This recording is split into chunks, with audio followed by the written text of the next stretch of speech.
الانسان فی کبد، ہم نے انسان کو مشقت میں رہتا ہوا پیدا کیا۔ میں نے ابھی دوستوں سے کہا ہے، پھر آپ کی خدمت میں عرض کرتا ہوں، رات ہو گئی ہے تقریباً 11 گھنٹے کی، 7 بجے عشاء ہوتی ہے اور 6 بجے کے بعد ہی عموماً سب جگہوں پہ فجر کی نماز ہوتی ہے، تو 11 گھنٹے کی رات بنتی۔ بہت زیادہ بھی ڈاکٹر کہتا ہے کوئی سوئے تو 8 گھنٹے سو لے، نیند پوری ہے۔ اگر عشاء کے بعد موبائل کرو جلدی بند، تو ذرا سحری میں اٹھو، بندہ ہو جوان اور اٹھ کے پڑھے تہجد، تو مزہ نہیں آ جاتا؟ اور جو سحری کے وقت دعا کا مزہ ہے، جو دعا کی لذت ہے، نبی کریم علیہ السلام نے صبح صبح سیدہ پاک کو آواز دے کے کہا یہ ہماری تعلیم کے لیے، فرمایا اٹھو، یہ رب کریم سے سوال کرنے کا وقت ہے۔ پچھلی رحمت، پچھلی راتی رحمت رب دی کرے بلند آوازہ، او بخشش منگن والے کارن کھلا جے دروازہ۔ لیکن ہمارا مسئلہ یہ ہے کہ جس ٹائم جاگنا ہے اس ٹائم سوتے ہیں، جس ٹائم سونا ہے اس ٹائم۔ ایک گزارش تو یہ ہے کہ کوشش کریں ان راتوں میں تو کم از کم تہجد پڑھی جائے، اور یہ کوشش کر کے دیکھیں مزہ آئے گا۔ اور پھر ادھر ادھر لوگوں کو دکھ بتانے کی بجائے نا، جب تہجد کی 2 رکعتیں پڑھ لے تو سارا اپنے رب کی بارگاہ میں عرض کر دے، بوجھ بھی ہلکا ہوگا دل کا، راز بھی رکھا جائے گا اور کرم بھی ہو جائے گا۔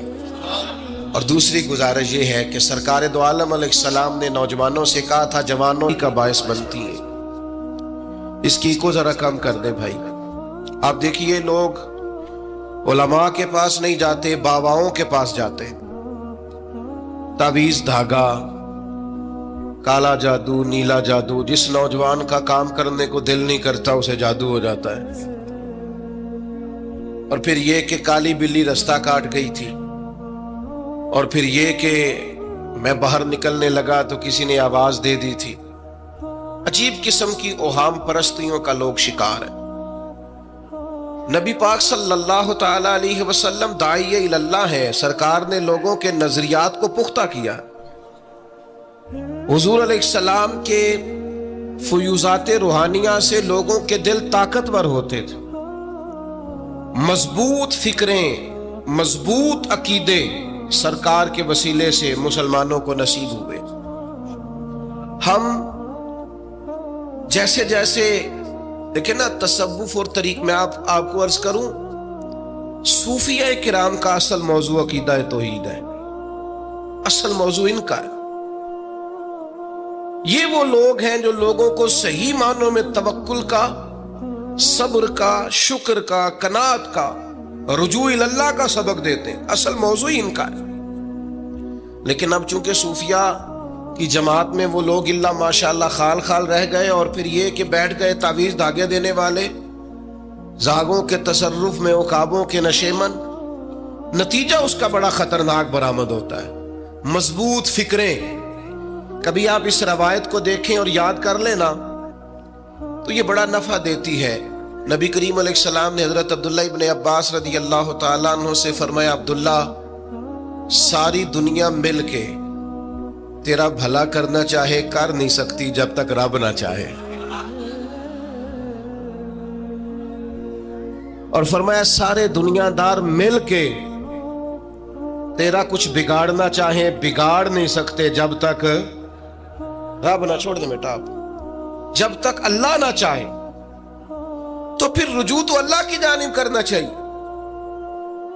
نبی اکرم صلی اللہ تعالی علیہ وسلم نے اپنی امت کو توانائی اس بات سے دی کہ اللہ ہمارے ساتھ ہے۔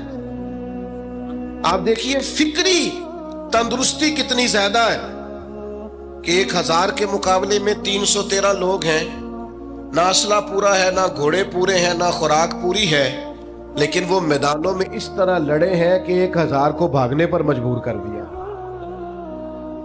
وہ ابو جہل نے جب کہا نا جاسوسوں سے کہ جاؤ پتہ کر کے آؤ، تو انہوں نے آ کے کہا وہ تو 313 لوگ ہیں، بچے بھی ہیں، بوڑھے بھی ہیں، چیز کوئی نہیں پاس۔ تو ابو جہل کہنے لگا پھر تو انہیں گھوڑوں کی پشتوں پر باندھ کے مکے لے جائیں گے، وہاں جا کے دیکھیں گے کیا کرنا ہے۔ تو جاسوس کہنے لگا سردار اگلی بات بھی سننا، ہے تو 313 لیکن جان ہتھیلی پہ رکھ کے آئے۔